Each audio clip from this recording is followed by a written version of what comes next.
What's going on, y'all? It's PicKell. Today on the Hard Count, we're going to take a look at Week 1 in college football.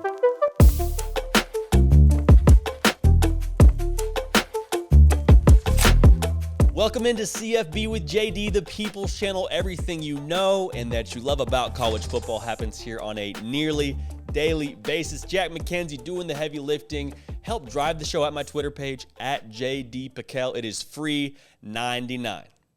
Now, college football is less than 100 days away. I don't know if we all realize that. We are in double digits, y'all. It's right around the corner. So I thought, okay, let's take a look at fbschedules.com and see what Week 1 holds for us. We already kind of knew. You loosely see things on Twitter and you read about different matchups that are what feels like light years away, but now we're in double digits. You better get ready for these matchups. And we got 3 really exciting games that I have circled, starred, underlined, highlighted, and have an alarm for, ready to rock and roll. Without further ado, let's jump into it. You got Oregon and Georgia playing in Atlanta. It might as well say Oregon at Georgia because Atlanta is like 72 miles from Athens. It's like an hour and a half drive, depending on what kind of car you're in and how heavy your foot is. This is going to be a really fun game in terms of brands. Got in the studio, and we talked about topics before the show, and a certain Jack McKenzie said, that's not going to be a fun game to watch. And honestly, given the track record of Georgia and given the transition period at Oregon, it's hard to disagree with him too much. Vegas would side with him as well. Georgia is favored right now by 15 points. But what are some things to watch for? Oregon is going to be, I think, a very fascinating program as they get up to speed under Dan Lanning. Now, if you remember correctly, Dan Lanning was the defensive coordinator for the Bulldogs when they brought home that natty. Obviously, switching the colors a little bit, puts on that Kelly green. He's going to be the head man for Oregon as they take on the Bulldogs now. So how much juice does Oregon have? How much of an edge do they have strategically playing against his former team? Obviously, they're not going to have the same setup as they did a year ago, and Dan Lanning's not going to have that much of an edge. But to be in that locker room for however many games last year, I mean, that's going to hold some weight in terms of game planning. There's going to be some things that Georgia has to do differently given the fact that their defensive coordinator last year is now the opposing head coach.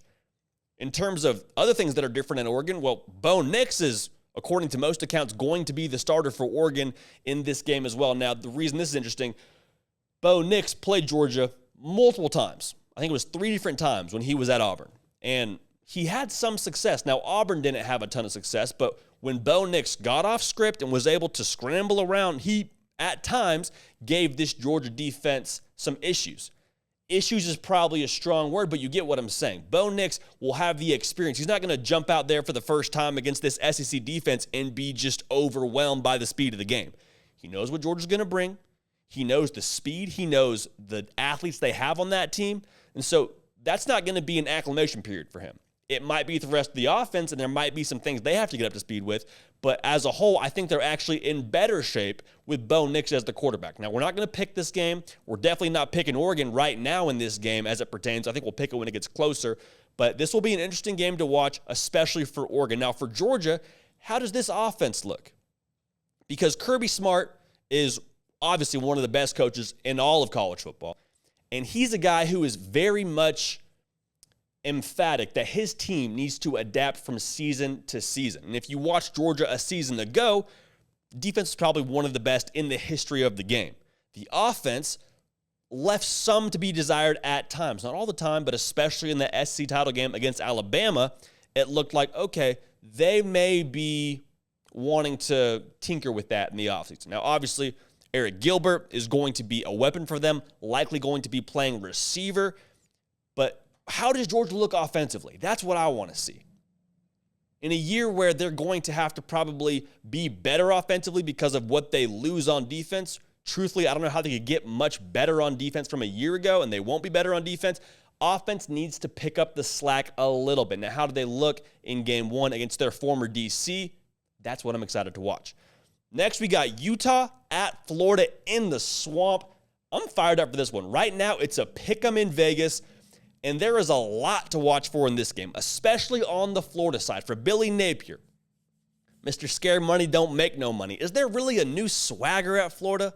We've heard everything about the new living conditions, the dining game being up. Like, do they really have a new buzz around this program? Because they're not going to ease into this thing. Yes, they're at home, but they're playing against Utah, who gave Ohio State everything and then some that they could handle last year in the Rose Bowl. For Anthony Richardson, is he really going to be the guy that takes control of this offense? Last year, it was him and Emory Jones going back and forth, but now it is very firmly his team. Is he going to play like it? Are they going to give him a chance to make mistakes? Are they going to give him a chance to throw an interception, make a bad read? And does he feel comfortable making those mistakes to where he can rebound, collect himself, and make good decisions with the football? If you know what we talk about with Anthony Richardson on this show, we know he's got all the physical tools in the world. Can they make it a simple picture for him to be able to make decisive reads, get the ball out quick to his playmakers, and then in the run game, are they going to utilize him enough to where the defense still has to honor that? So for Utah, to me, it comes down to, are they going to feel the weight of that SEC complex that it seems like the Pac-12 tends to have when they play the SEC? Because that's truthfully one of the biggest narratives year in and year out is the SEC. It just means more the big bad boys, the speed of the game, all that. And we have two Pac-12 versus SEC matchups in the first week. I think Utah is maybe a little bit more equipped to handle Florida than Oregon is to handle Georgia. That's just the way it shakes out because Georgia's the big dog, no pun intended. But for Utah, are they going to tiptoe in there? Are they going to be timid to start the game and maybe play a little bit outside of themselves, try to do too much? From what I know about Kyle Whittingham, I don't think so. Vegas agrees having it at a pick 'em. I don't think so. I think they're very sure of who they are. They're going to play physical. Cam Rising is a very capable quarterback. I'm excited to see them duke it out. That's going to be a fun one to watch. Very excited to see how Utah responds to the challenge and responds to the bar that is being set, it seems like, across college football by the SEC. This one's going to be a whole lot of fun. I expect that to be a slobber knocker, if you will, to use an ACT word. Ohio State and Notre Dame is the third game that I'm watching very closely. Caesars has this at a 14.5-point favorite for Ohio State. I think it opened at 13.5, so that means the money is going on the Buckeyes. I'm watching Ohio State, how they're going to handle the pressure. Because ever since the season ended a year ago, the conversation has always been, well, Ohio State and Bama are set to get after it. It's Ohio State. They have the most clear path being in the Big Ten. C.J. Stroud's back. Jackson Smith and Jigba put on a clinic. I mean, he passed out juice boxes and T-shirts to the Utah defense after the Rose Bowl. He was that filthy in that game, 300 yards. How do they respond to that much pressure on their shoulders? Because we saw a season ago, C.J. Stroud, granted he was a freshman, but walks in there, and he sputtered a little bit to start that season. He didn't look like he was necessarily going to just put Ohio State on his shoulders and have them have the season they did. So C.J. Stroud obviously was fine as a freshman. He's going to be very good this coming season, but how does he respond with all of that preseason chatter in his ear coming into this game? Also, whole lot of new toys. Jackson Smith and Jigba, like I mentioned, he's the guy now. They have Marvin Harrison Jr., who's also a stud, but no Garrett Wilson, no Chris Olave. How does this offense mesh with these new toys? For Notre Dame, Marcus Freeman's first home game as the head coach for Notre Dame. That's huge. Like, obviously had the bowl game, didn't go how he wanted, whatever. This is his first game having the offseason, having his spring football that he wanted to have, having his recruiting class, or having his staff under him. Like, this is now the first real test for Marcus Freeman. And oh, by the way, it's against your alma mater. What does the offense look like?